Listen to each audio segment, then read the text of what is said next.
Imagine um cenário onde as ruas do Rio de Janeiro, no início do século XX, se transformaram em um campo de batalha. Não por um golpe de Estado ou uma invasão estrangeira, mas por algo que hoje consideramos fundamental: uma vacina. Parece impensável? Mas essa é a história real e pouco explorada da revolta da vacina, um dos episódios mais explosivos e complexos da nossa história.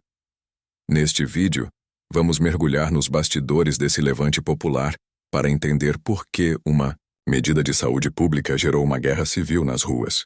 Você vai descobrir como a desinformação já era uma força devastadora há mais de um século e, o mais importante, o que essa história nos ensina sobre os dilemas entre liberdade individual e saúde pública, um debate que ecoa poderosamente em nossos dias.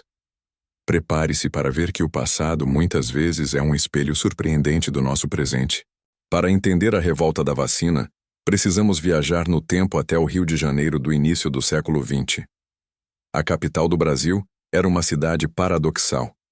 Bela em sua natureza, mas sufocada por problemas sociais e sanitários. Milhares de pessoas viviam em cortiços superlotados, onde o lixo e o esgoto corriam a céu aberto. E a infraestrutura básica era quase inexistente. Era o ambiente perfeito para a proliferação de doenças. E elas vinham com força total. A varíola, a febre amarela e a peste bubônica ceifavam vidas diariamente, transformando o Rio em um verdadeiro cemitério a céu aberto. Diante desse cenário caótico, o governo do presidente Rodrigues Alves, com o engenheiro Pereira Passos à frente da prefeitura, tinha um plano ambicioso: transformar o Rio de Janeiro na Paris dos trópicos. Era o famoso projeto do Bota Abaixo. A ideia era modernizar, abrir grandes avenidas, sanear a cidade. Mas essa modernização teve um custo social altíssimo. Cortiços e casas antigas foram impiedosamente demolidos, despejando milhares de famílias pobres para os morros e subúrbios distantes. A insatisfação popular fervilhava, e a raiva aumentava a cada tijolo que caía. Nesse contexto de saneamento e reconstrução, surge a figura de Oswaldo Cruz, um sanitarista brilhante e determinado, nomeado diretor-geral de saúde pública.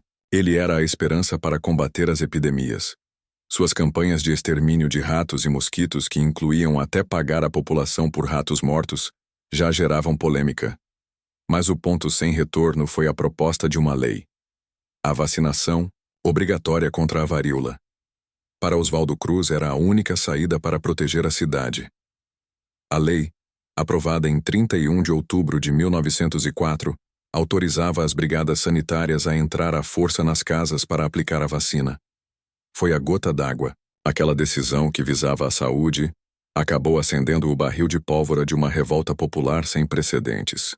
A aprovação da lei da vacinação obrigatória foi como acender um fósforo num barril de pólvora.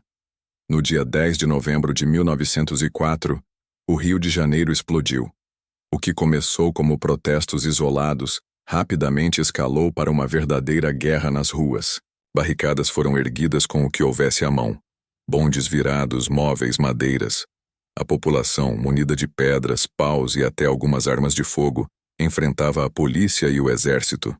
Prédios públicos eram atacados, farmácias depredadas. O caos reinava em diversos bairros da cidade. Era o povo contra o Estado, em uma revolta que chocou o país. Mas atenção, essa revolta não era apenas contra a vacina. Ela foi o estopim que detonou um caldeirão de insatisfações acumuladas.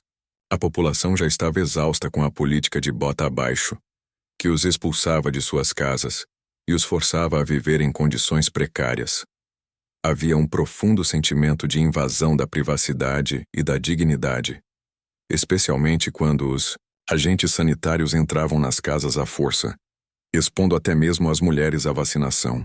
E acredite, a desinformação já era uma arma poderosa. Boatos absurdos se espalhavam como fogo. A vacina causaria doenças terríveis, transformaria as pessoas em animais, ou as tornaria estéreis. É um paralelo assustador com a era das fake news que vivemos hoje. Como se não bastasse, A revolta também foi instrumentalizada por oportunistas políticos e militares descontentes, que viram no caos uma chance de derrubar o governo. Diante do cenário de anarquia, o governo não hesitou. Decretou estado de sítio e utilizou a força máxima do exército e da marinha para reprimir os revoltosos. O saldo foi trágico. Dezenas de mortos, centenas de feridos e, para os que sobreviveram aos confrontos, um destino cruel. Milhares foram presos e muitos, inclusive crianças, foram enviados para a Ilha das Cobras, ou deportados para os seringais da Amazônia, em uma das páginas mais sombrias da repressão estatal brasileira. Lentamente, a ordem foi restabelecida, mas a vacinação obrigatória diante da pressão foi suspensa. A paz havia sido imposta, mas as cicatrizes daquela revolta jamais seriam apagadas. A revolta da vacina foi brutalmente contida, mas seu impacto ecoaria por décadas. Apesar da violência e da resistência, as campanhas sanitaristas, embora controversas em sua abordagem inicial, acabaram surtindo efeito. A varíola e outras doenças foram eventualmente controladas e erradicadas no Rio de Janeiro, provando a eficácia da ciência. A cidade se transformou, sim, mas a um custo social e humano inegável. Hoje, mais de um século depois, a revolta da vacina não é apenas um capítulo empoeirado nos livros de história.